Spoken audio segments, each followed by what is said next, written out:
it does not serve what Justice Thomas defines as either of the two primary purposes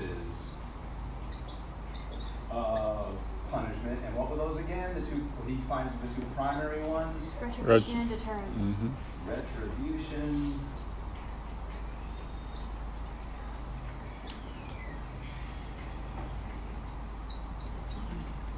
What's missing? When he identifies retribution and deterrence, he says, this system isn't serving either of those two. In the back?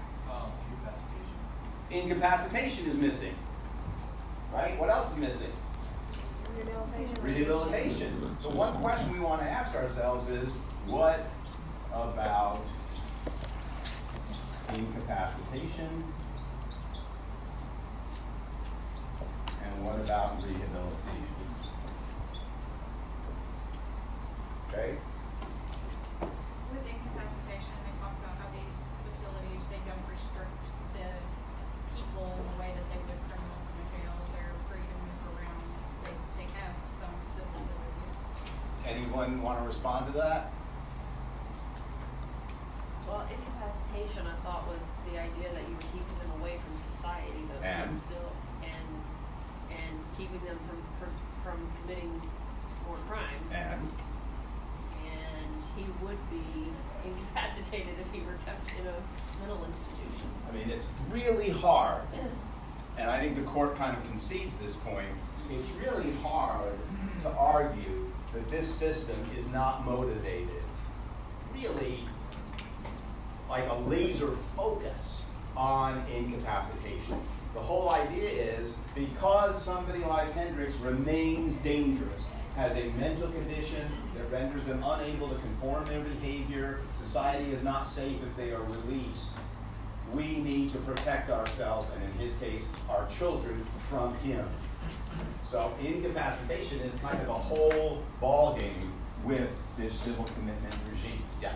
Yeah, to say that the rationale behind that is that your liberty interest is not absolute, that the state can prescribe ways of narrow circumstances to force civil commitment because he was not rehabilitated. Right? And the question is this one of those circumstances? I think that's absolutely right.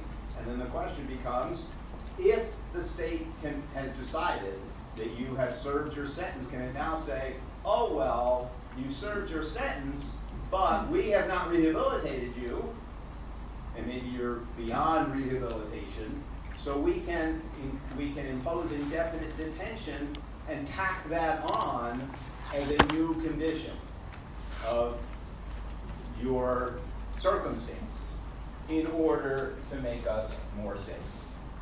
Okay? He says, Justice Thomas says, that it does not, it's not retributive because it does not affix culpability for prior criminal conduct. Mm-hmm. That's a neat trick. Why do I say that's a neat trick? Because it kind of is and is not. Because he's being committed on the mental abnormality of the crime that caused the crime that he's already committed, but he didn't commit it again. And it just says it does not affix culpability for prior criminal conduct. What's the whole premise? What's the whole premise of Hendricks's double jeopardy argument? What you mean, like why is because they have reason to believe that he'll commit the act. That's not Hendricks's argument. What's the premise of Hendricks's argument? That he's being penalized again for the crimes. And therefore that I did not commit any new crime. Right? I did not commit any new crime, so they must be punishing me for the old crime. Notice what Justice Thomas flips that argument on Hendricks. He says, this isn't about retribution because they're not punishing you. Kansas isn't punishing you for any criminal conduct. And just Hendricks is arguing, well, that's the problem. That's the whole problem, is that there was no criminal conduct that they could be punishing me for, having retribution for, and that's why it must be for the old criminal conduct. So Justice Thomas sort of slides past, writing for the court, slides past the whole premise of Hendricks' argument. And notice that. I want you to sort of look for those sorts of, did that really answer the point? Because sometimes courts are very slippery, and judges will not really engage the argument. And when you are practicing law, you will be frustrated by this. You'll be like, but I argued this. And the court seemed to ignore it. Maybe because the court didn't have a particularly good answer. So it just gave its own reasoning. Welcome to the practice of law. Okay? And he does say that, the criminal conviction is not a prerequisite for the commitment. Excellent. Which is, it's difficult to imagine in this kind of case how that would work. Really? Because, well, in other cases where people are involuntarily committed, sure, but in this case, how would you know if someone was a pedophile if there had been no criminal acts? Anyone? You are